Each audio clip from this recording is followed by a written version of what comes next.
And I want to bring in Jared Blikre on this front because Jared, we want to give the context to all of this, which is that GameStop, we have seen such wild swings over the last few days because it is the most heavily shorted stock. This Reddit forum, traders there gathering to talk about how to basically sort of squeeze out the short sellers here. We've seen that materialize with GameStop so far, but now we're seeing some movement in AMC too.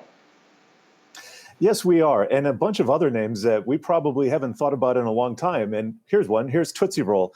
It was up over 50% earlier, still up 11% today, 44% over the last 5 days. And then some other names. Fossil. I used to have a Fossil watch about 30 years ago, up 128% over the last 5 days. Revlon. So all these retail names are just exploding right now. And yes, they are heavily shorted. And it's kind of a vindication for something that's been underway for a long time. And it's kind of an us versus them. It's kind of, I don't know exactly how to characterize it, but I think we have a quote, a clip from Andrew Leff. Now, he is the head of Citron Research, and he kind of kicked off this whole maelstrom when he said GameStop was going back to $20. At the time, it was about $30 or $40, and you can see right now it's $360. But he's talking about what it's like to be a boomer shorting stocks. Let's take a listen.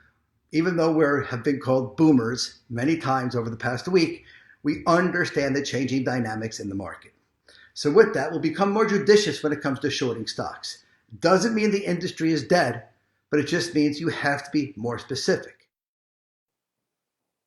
All right. And we've been talking about this over the last few days. There's nothing inherently wrong with short selling. You can uncover fraud this way, but especially when it comes to a lot of these retail names, I think people have emotional attachments to them.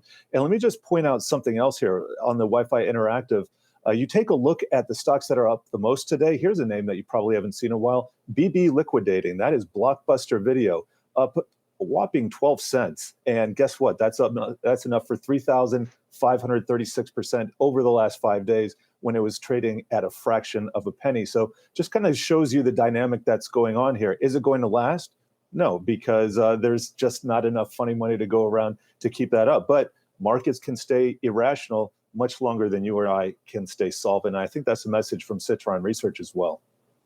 No, that is definitely a perfect way to sum it all up, Jared. I mean, when we look at, how shorts have been crushed in this. But I mean, look, we were talking about this on Monday, right? When we saw what was happening with GameStop, we all had this conversation about what are these other heavily shorted names out there. We talked about a Bed Bath & Beyond. We talked about AMC. People continue to hit retail investors over this and saying that it's not rational. But if you think about seeing what you saw play out with GameStop and extended it to some heavily short names, that to me is rational. I mean, that is a rational thesis to make that these short squeezes could continue. As far as where they go from here, I mean, that is what we should probably be stressing to investors watching the show, is that you don't know. So getting in at the high is always a concern here. But Jared, realistically, there's a thesis to be made that it could run a little bit higher in terms of what we've seen so far. Yeah, and I think that thesis was made a couple of years ago, and more recently by Ryan Cohen, who is a co-founder of Chewy.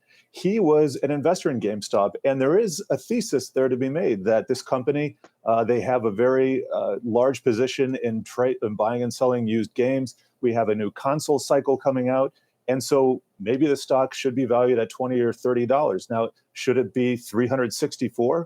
Probably not. Probably going to see it come back to reality. But it's not like all of these stocks are bankrupt names. I brought up Blockbuster Video, but a lot of these are just solid ho-hum retail names that are just making a comeback. They survived the worst of the pandemic, and now there's some upside. It's just a little bit too much upside probably to sustain. Yeah, and Jared, and Zach, you were talking about sort of the retail traders in this conversation that's happening on Wall Street with the institutional traders who are saying, look, these day traders don't really understand the fundamentals. But it's not just those names. I mean, yesterday we were talking about Chamath Palihapitiya jumping in on this stock, Elon Musk last night tweeting as well. So some big names sort of helping egg on some of these traders, some would argue.